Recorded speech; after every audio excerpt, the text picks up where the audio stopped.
Bienvenidos de regreso a Biblia y Teología con el Dr. Larry Trotter. Esperemos disfruten el siguiente episodio.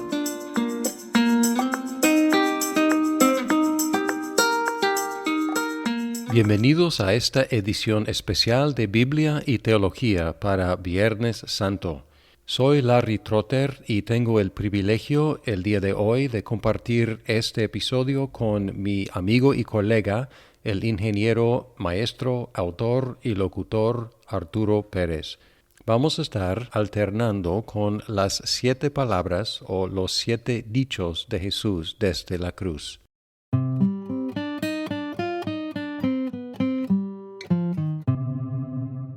Aunque no estamos seguros del orden exacto de las palabras que Jesús dijo desde la cruz, la que estamos considerando la primera se encuentra en Lucas 23, los versículos 32 al 34, que dicen así: Y llevaban también a otros 2 que eran malhechores, para ser muertos con él. Cuando llegaron al lugar llamado La Calavera, crucificaron ahí a Jesús y a los malhechores, uno a la derecha y otro a la izquierda.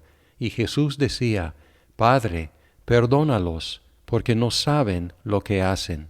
3 de los 7 dichos de Jesús fueron oraciones, y esta es la primera de las oraciones. Y dice: Padre, perdónalos. Y la razón por la cual estuvo pidiendo perdón es que no sabían lo que hacían. En el Antiguo Testamento había una categoría de pecados que eran los pecados cometidos por ignorancia.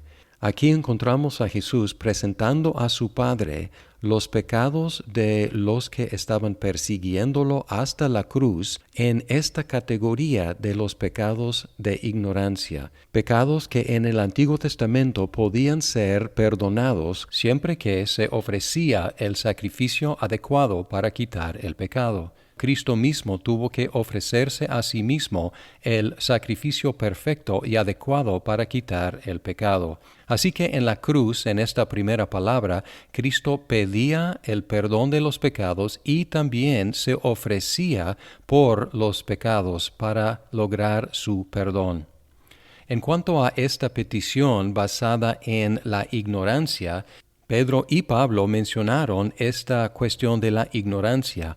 En Hechos 3:17, Pedro, predicando a los judíos, dijo: Y ahora, hermanos, yo sé que obrasteis por ignorancia, lo mismo que vuestros gobernantes. También Pablo, en 1 Corintios 2:7 y 8, hablamos sabiduría de Dios en misterio, la sabiduría oculta que desde antes de los siglos Dios predestinó para nuestra gloria. La sabiduría que ninguno de los gobernantes de este siglo ha entendido, porque si la hubieran entendido, no habrían crucificado al Señor de gloria. Esta cuestión de la ignorancia no excusa el pecado, mucho menos excusa las acciones de los que crucificaron a Cristo, coloca los pecados, aun este pecado, en la categoría de los pecados que pueden ser perdonados. Hay un ejemplo de alguien que participó en la crucifixión que llegó a tener fe en Jesucristo y así lograr el perdón. Fue el centurión.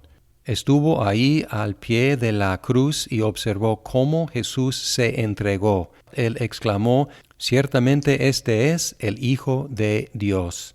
El mismo Pablo reconoció que Dios le tuvo misericordia porque él actuaba en ignorancia como perseguidor de Cristo. En 1 de Timoteo 1:12, él dice: Doy gracias a Cristo Jesús, nuestro Señor, que me ha fortalecido, porque me tuvo por fiel poniéndome en el ministerio, aun habiendo sido yo antes blasfemo, perseguidor y agresor. Sin embargo, se me mostró misericordia porque lo hice por ignorancia en mi incredulidad. Así se presenta Pablo como el peor de los pecadores por haber perseguido la iglesia. Pero él dice que si él encontró gracia, si él encontró misericordia, cualquiera puede encontrar lo mismo por medio de la fe en Cristo. Hay otro ejemplo de alguien que estuvo presente en la crucifixión que también encontró misericordia. y lo conocemos en la segunda palabra.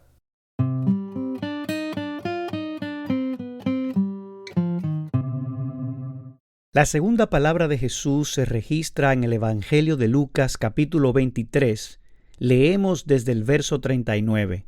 Y uno de los malhechores que estaban colgados le injuriaba diciendo: «Si tú eres el Cristo, sálvate a ti mismo y a nosotros».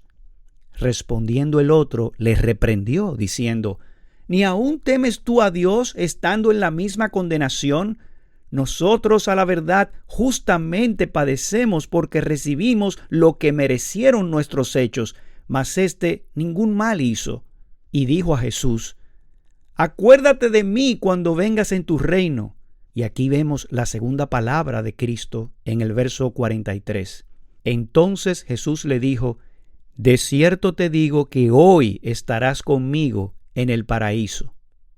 La pregunta que hacemos aquí es: ¿cuál es la oferta que le hace Jesús al ladrón en la cruz que se arrepintió cuando le promete: «Hoy estarás conmigo en el paraíso»?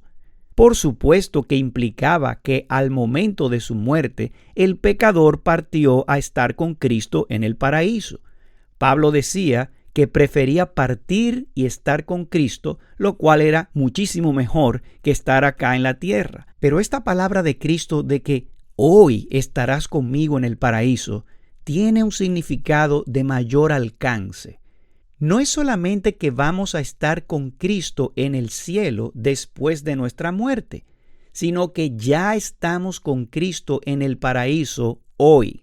Recordemos que momentos antes de la crucifixión, Jesús oró al Padre en Juan 17:24 diciendo: «Padre, aquellos que me has dado, quiero que donde yo estoy, también ellos estén conmigo».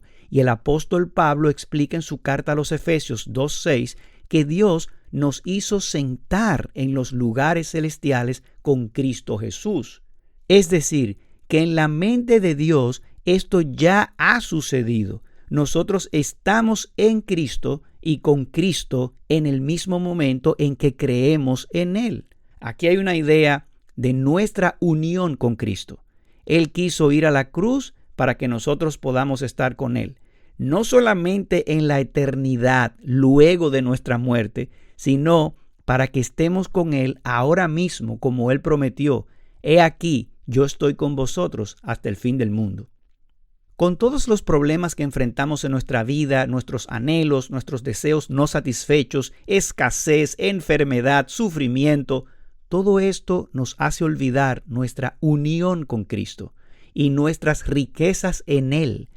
Nosotros también nos olvidamos que todo el aprecio que anhelamos que la gente nos dé, todo el amor que esperamos de los demás, toda la identidad que queremos lograr con nuestros logros, con nuestras metas, con nuestros anhelos, ya son nuestros en Cristo. En Jesús tenemos redención por su sangre, el perdón de pecados, según las riquezas de su gracia, y por eso oramos como Pablo oraba por los efesios, para que Dios alumbre, ilumine los ojos de nuestro entendimiento, para que recordemos cuáles son las riquezas de la gloria de nuestra herencia con todos los santos. Y así como Jesús le prometió al ladrón en la cruz: «De cierto te digo que hoy estarás conmigo en el paraíso», todos nosotros, los que hemos creído, ya estamos sentados en los lugares celestiales con Jesús y estamos completos en Él, porque teniéndolo a Él, tenemos el paraíso.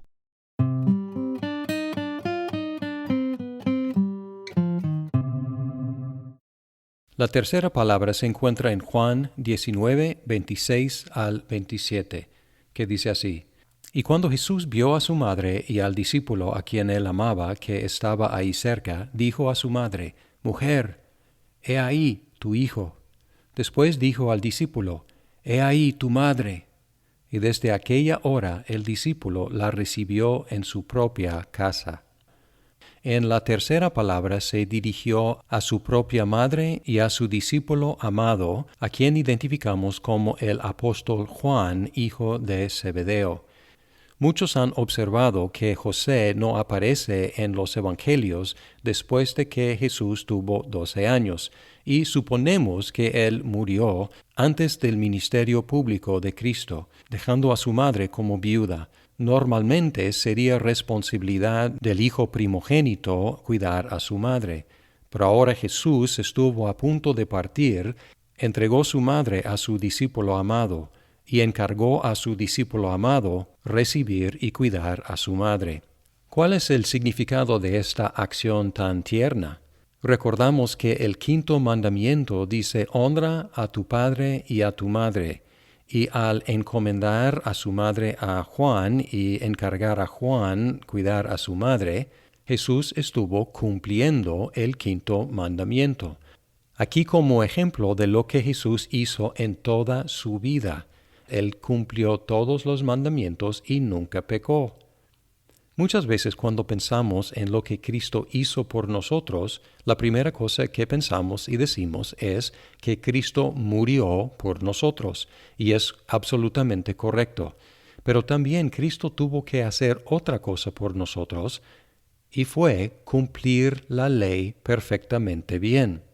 En su muerte Él logró el perdón de los pecados, y en su vida perfecta Él logró justicia perfecta que Él puede compartir con los que tienen fe en Él. En Romanos 5, 18 y 19, Pablo escribió: así pues, tal como por una transgresión resultó la condenación de todos los hombres, así también por un acto de justicia resultó la justificación de vida para todos los hombres. Porque así como por la desobediencia de un hombre los muchos fueron constituidos pecadores, así también por la obediencia de uno los muchos serán constituidos justos. Aquí está hablando de la gran doctrina de la justificación, en la cual Dios perdona los pecados y nos imputa o nos acredita la justicia de Cristo. Y encontramos aquí en la cruz que Él murió por los pecados y vivió para lograr una justicia la cual puede compartir con todos los que creen en Él. Entonces, cuando uno pregunta, ¿qué hizo Cristo por ti?, puedes contestar diciendo que Cristo vivió una vida perfecta por mí, cumpliendo todos los mandamientos, y murió en una forma vicaria en mi lugar para quitarme el pecado. Así me regala su justicia y me quita mi pecado. En el Catecismo Menor de Westminster, la pregunta 33 dice: ¿qué es la justificación? Y la respuesta en lenguaje actualizado es: la justificación es un acto de la libre gracia de Dios, por el cual Él perdona todos nuestros pecados y nos acepta como justos delante de Él, solamente porque nos acredita la justicia de Cristo, la cual recibimos por la fe únicamente. Cristo vivió por nosotros y Cristo murió por nosotros.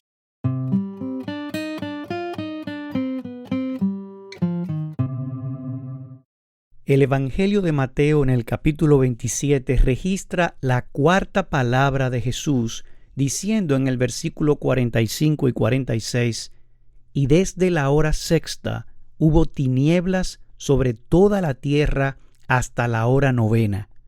Cerca de la hora novena, Jesús clamó a gran voz diciendo: «Elí, Elí, lama sabactani», esto es: Dios mío, ¿por qué me has desamparado?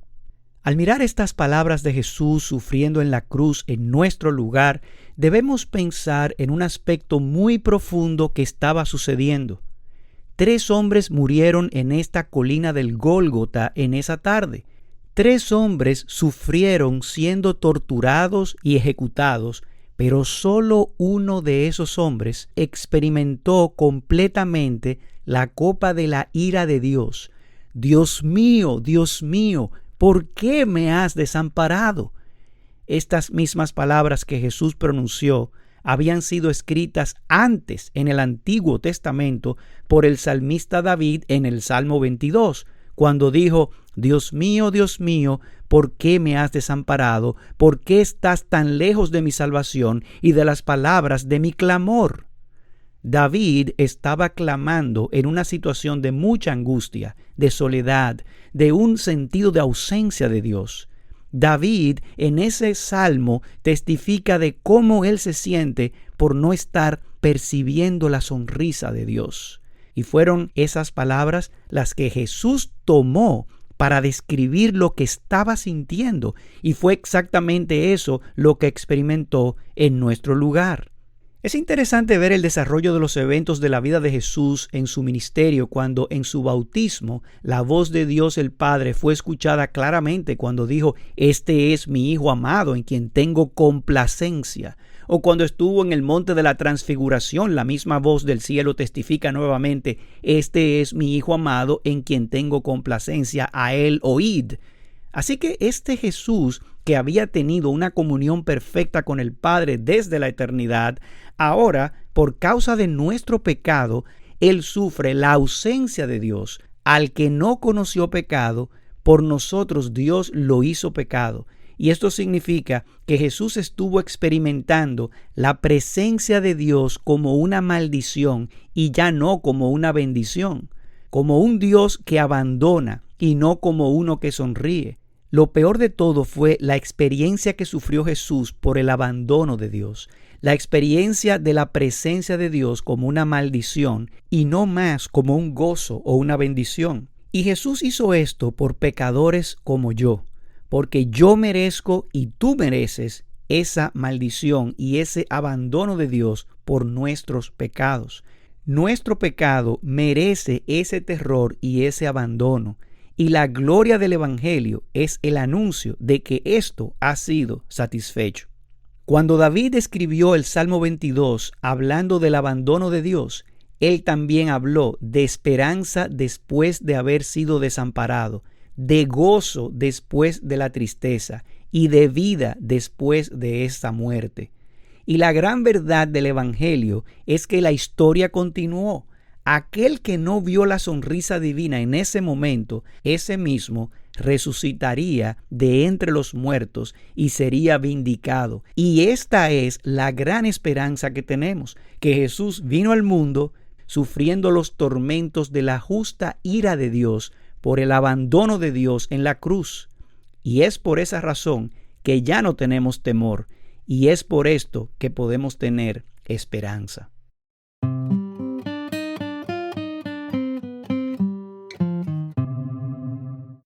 La quinta palabra se encuentra en Juan 19, 28 y 29. Después de esto, sabiendo Jesús que todo se había ya consumado, para que se cumpliera la Escritura, dijo: «Tengo sed». Había allí una vasija llena de vinagre. Colocaron pues una esponja empapada del vinagre en una rama de hisopo y se la acercaron a la boca. Esta palabra es la que suena más sencilla y parece no darnos mucha información. Por supuesto, después de unas horas en la cruz, Jesús tenía sed. ¿Para qué tuvo que decirlo? Hay por lo menos dos respuestas. Uno, el texto mismo nos dice: para que se cumpliera la Escritura. Y la Escritura a la cual se refiere está en Salmo 69, versículo 21.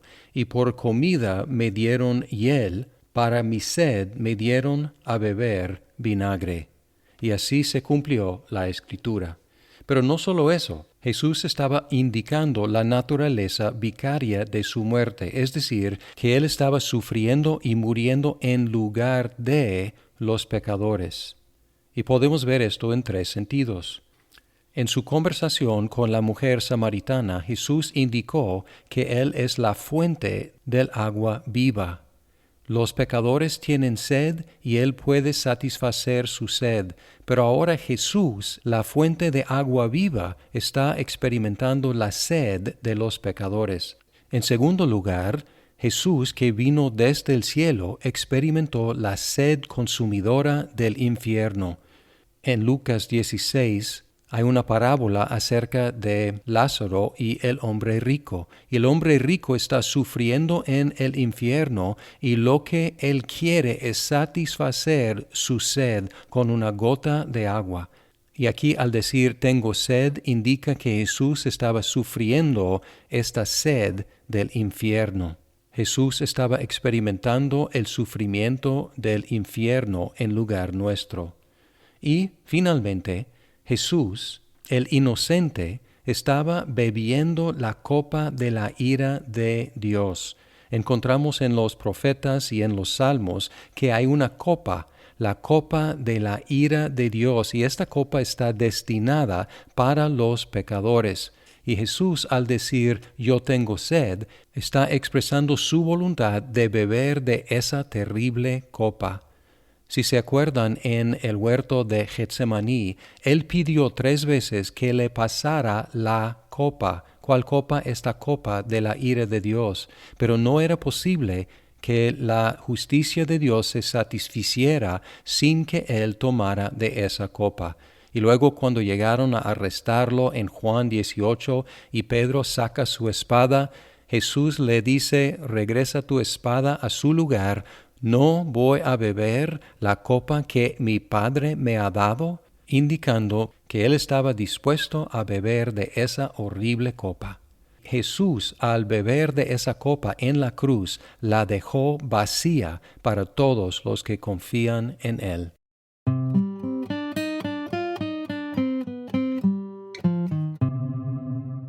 La sexta palabra de Jesús es tradicionalmente conocida como la palabra del triunfo y la registra el Evangelio de Juan en el capítulo 19, versículo 30, diciendo: Cuando Jesús hubo tomado el vinagre, dijo: consumado es, y habiendo inclinado la cabeza, entregó el Espíritu.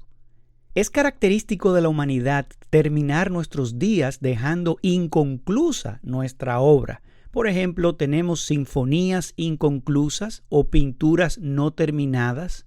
Aún el genio Leonardo da Vinci sintió que se quedó totalmente corto de lo que él aspiraba a dejar como legado, pues sus últimas palabras fueron: he ofendido a Dios y a la humanidad porque mi obra no alcanzó la calidad que debió haber tenido. Y eso es parte de la naturaleza humana. ¿Quién de nosotros, si muere de manera inesperada, no dejaría la mayor parte de su trabajo aquí en la tierra inconcluso o imperfecto? Pero ese no es el caso del Señor Jesucristo. Su obra fue perfectamente terminada antes de morir. Cientos de profecías, tipos, símiles de la Escritura del Antiguo Testamento fueron cumplidas de manera perfecta en el nacimiento, en la vida y en el ministerio del Señor antes de que consumara totalmente su obra en la cruz, por su muerte y por su resurrección. Toda la vida de Cristo fue dirigida a completar una meta, para cumplir todo lo que se dijo del Mesías en la ley, en los profetas y en los salmos antes de su muerte. Nada podía detenerlo antes de que su obra fuese completada. Cada ley del Sinaí fue completamente cumplida y terminada en la obediencia perfecta de Jesús. Cada tipo y cada símbolo prefigurado por los profetas eran solo la sombra de lo que Jesús presentó como la imagen real, cumpliendo todo en su vida y en su muerte. Todo lo que estaba escrito fue hecho. Consumado es, terminado está. Jesús no solamente culminó la obra que él tenía que hacer, sino que terminó la obra inconclusa de todas las ovejas que le fueron entregadas a su cuidado. Jesús completó la obra de Adán. Adán introdujo el pecado y la muerte, pero Jesús terminó y quitó el pecado y la muerte. Moisés sacó al pueblo de la esclavitud egipcia, pero no fue capaz de introducirlos a la tierra prometida. Jesús no solo nos libera de la esclavitud del pecado, sino que nos introduce a la Canaán celestial en los cielos. David manchó sus manos con sangre inocente y no fue capaz de construir el templo, pero Jesús no solo conquistó sus enemigos, sino que construye la morada eterna de Dios en los cielos. ¿Qué significa entonces consumado es? Significa que Jesús ha terminado con todos nuestros pecados. Él ha escrito: hecho está, anulando el acta de los decretos que nos era contraria, clavándolos en la cruz, Y no solo esto, sino que toda la justicia perfecta que Dios requiere de cada uno de nosotros, eso también ha sido completado a nuestro favor y atado a nosotros como una justicia que no es intrínseca a nosotros porque nosotros somos pecadores, pero que ahora nos ha sido imputada de manera que Dios nos ve a nosotros en Cristo como a Jesús mismo, en quien Él tiene complacencia.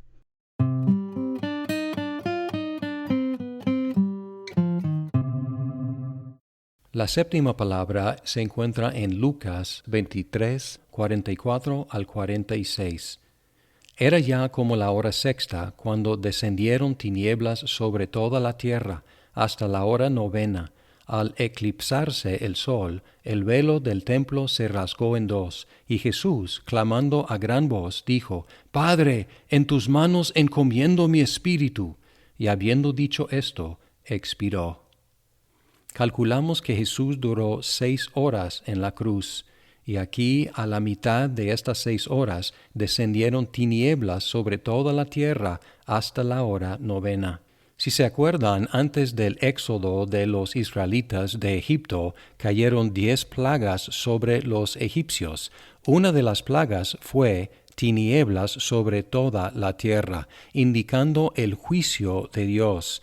Otra vez tenemos este símbolo, el juicio de Dios cayendo sobre Jesús, nuestro sustituto. Pero luego el velo del templo se rasgó en dos.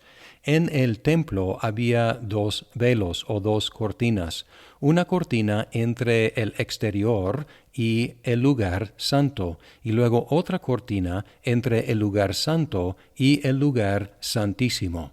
Algunos piensan que este velo que se rasgó fue el velo interior. Estoy más inclinado a creer que fue el velo exterior, porque fue el velo visible a todos y fue la entrada del templo. Y al rasgarse, como Mateo nos indica, desde arriba hasta abajo, Dios indicó que la puerta a su presencia estaba abierta. Jesús dijo en Juan 14:6, Yo soy el camino, la verdad y la vida. Nadie viene al Padre sino por mí. El velo era un obstáculo para el pueblo de Dios, previniendo que se acercara a Dios, pero ahora se rasgó porque Jesús es el camino. Él abrió la puerta para todos los que confían en Él, para que puedan llegar a Dios, acercarse a Dios. Y luego que todo se completó, el juicio pasó, la puerta se abrió, Jesús utilizó las pocas energías que tuvo para clamar a gran voz, diciendo: Padre, en tus manos encomiendo mi espíritu. Y habiendo dicho esto, expiró. Otra vez se dirige a Dios como su Padre, plena relación restaurada. El Hijo ya ha cumplido todo lo que el Padre le encomendó. Él había dicho en Juan también: Nadie me quita la vida, yo entrego mi vida. Y aquí vemos que Él entregó su vida, Él expiró como un acto de su propia voluntad.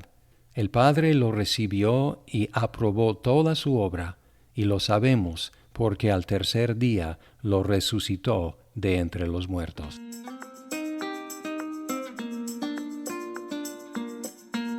Muchas gracias por escuchar este episodio de Biblia y Teología. Esperamos que el programa sea de provecho para su vida. ¡Hasta pronto!